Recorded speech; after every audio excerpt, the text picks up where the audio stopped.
وسأل سؤال الآن ما أعرف يسأله بأدب لأنه تربية شوارع. قال: هل أم المؤمنين خرجت على إمام زمانه؟ لا والله ما خرجت، وإنما خرجت على للإصلاح.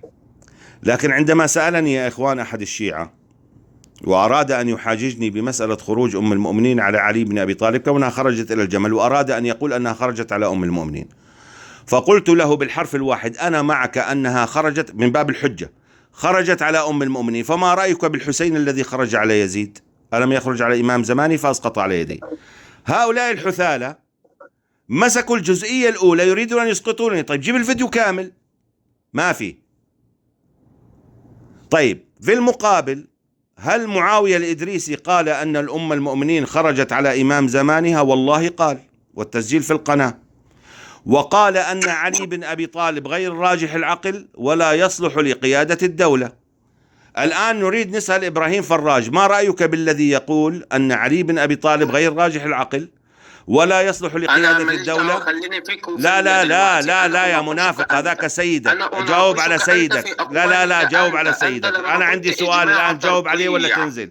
الآن معاوية الإدريسي سيدك وتاج راسك والذي أنت تعبده ولا تعبد الله، استغفر الله العظيم، قال بالحرف الواحد وبتسجيل موجود على القناة، لذلك أنتم حاقدين عليه، قال بالحرف الواحد أن علي بن أبي طالب غير راجح العقل. أقسم بالله يا أستاذ ماهر هكذا قال: علي بن أبي طالب غير راجح العقل ولا يصلح لقيادة الدولة، وأن أم المؤمنين خرجت، لاحظ اللفظية، خرجت وانحازت إلى خيرية الصحابة طلحة والزبير، أي أنها خرجت على علي بن أبي طالب.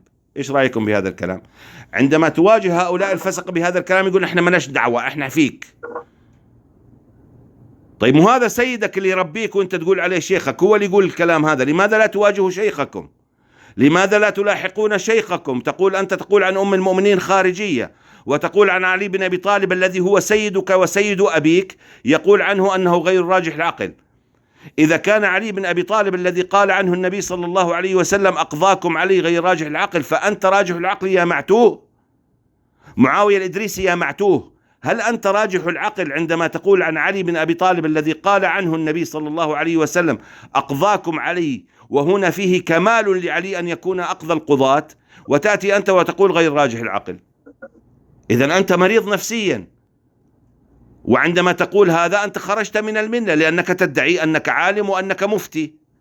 فكيف يكون من مفتيا أن يقول أن أم المؤمنين خارجية وأنها انحازت لخيرية الصحابة؟ إذن أخرجت علي بن أبي طالب من خيرية الصحابة وجعلت علي بن أبي طالب باللفظ الواضح الصريح أنه غير راجح العقل ولا يصلح لقيادة الدولة.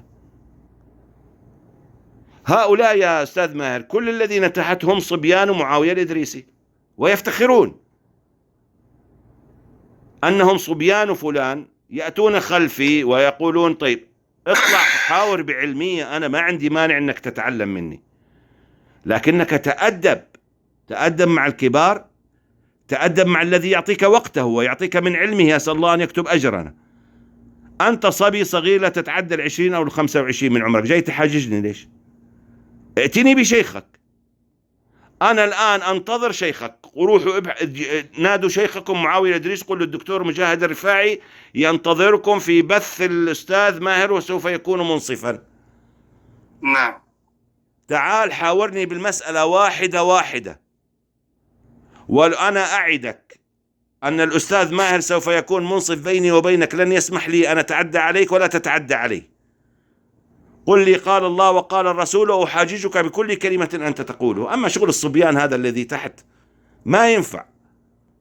والله أنا خصيمكم يوم القيامة، ومع ذلك أنا مبسوط لأني قهرتكم بقال الله وقال الرسول.